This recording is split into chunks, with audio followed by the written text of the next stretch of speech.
my Indians all family, అదేవిధంగా నేను కూడా ఈ ఇండియన్ ఫ్యామిలీలో ఒక నెంబర్గా ఉన్నాను. నాతో పాటు ప్రతి మనిషి కూడా ఆరోగ్యంగా ఉండాలి అని నాదొక కాన్సెప్ట్. ఈ కాన్సెప్ట్లో నేను మొన్న మాట్లాడటం జరిగింది. ఆకులు ఆరోగ్యం గురించి, అలమలు ఏం తినాలి, ఏం చేయాలి, ఏ ఎక్సర్సైజ్ చేస్తే ఏ ప్రాబ్లమ్స్ క్యూర్ అవుతాయనే గురించి మాట్లాడాను. దాని గురించి కొంతమంది నాకు ఫోన్లు చేసి మాట్లాడారు. ఏం మాట్లాడారు? మీ గురువులు ఎవరు, మీరు ఎక్కడ నేర్చుకున్నారు, ఇవన్నీ అడిగారు. మా గురువులు చాలామంది ఉన్నారు. నేను దగ్గర 45 రకాల విద్యలు చేస్తాను. నేను విద్యలు ఇవి మనిషికి ఉపయోగపడాలనే విషయంలో చెప్తున్నాను. కానీ నా దగ్గర చాలామంది నేను నేర్చుకున్న విద్యల్లో నేను ఏ గురువుకి కూడా ఒక్క రూపాయి కూడా ఇవ్వలేదు. నేను వాళ్ళు నా మీద ప్రేమతోటి, నా పరిస్థితులను బట్టి, నన్ను నా మైండ్ని బట్టి నేను ఉపయోగపడతానా పడనా అని చూసి నాకు విద్యలు నేర్పారు.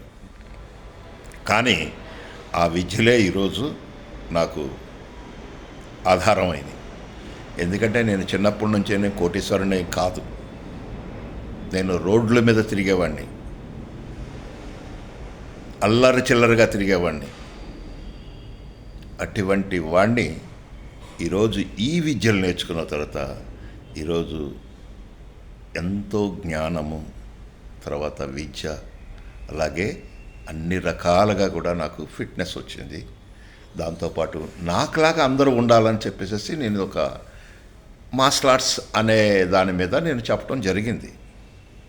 నా దగ్గర నేర్చుకున్న వాళ్ళందరూ కూడా ఈరోజు అందరు ఫీజులేమి ఇవ్వలా. నాకు ఆల్రెడీ రైల్వే ఎంప్లాయీ. నాకు ఒక ఉద్యోగం ఇచ్చింది గవర్నమెంట్ ఈ జాబ్, ఈ విద్యను చూసి, నన్ను చూసి కాదు, నా విద్యను చూసి ఇచ్చింది రైల్వే ఉద్యోగం. దాంట్లో నేను రిటైర్డ్ అయిపోయాను. ఈరోజు నాకు 78 సంవత్సరాలు. ఈరోజు నేను చాలామందికి విద్యలు నేర్పుతున్నానంటే దానికి కారణం వాళ్ళ డబ్బులు కట్టినా వాళ్ళ మైండ్ సెట్ని బట్టే నేను విద్యలు చెప్తాను. నేను ఎంతోమందికి ఉచితంగా విద్యలు చెప్పిన వాడిని, నేను ఉచితంగా సర్టిఫికెట్లు ఇచ్చిన వాడిని. ఎందుకంటే వాళ్ళు బ్రతకడానికి అటువంటి వాడిని నేను. కానీ నేను డబ్బుతోటి విద్యలు నమ్ముకునే స్థితిలో లేను నేను. ఈ విద్యలు ఈరోజు చైనాలో వెళ్ళి మనం నేర్చుకోవాలనుకుంటే వాళ్ళు విద్యలు చెప్పరు, విద్యలాంటి చెప్తారు. ఇంటర్నల్ పార్ట్స్ గురించి ఒక్క మాట కూడా చెప్పరు వాళ్ళు. ఈ విద్యలు చేయండి అని. కానీ లక్షలు ఖర్చు పెడుతున్నారు.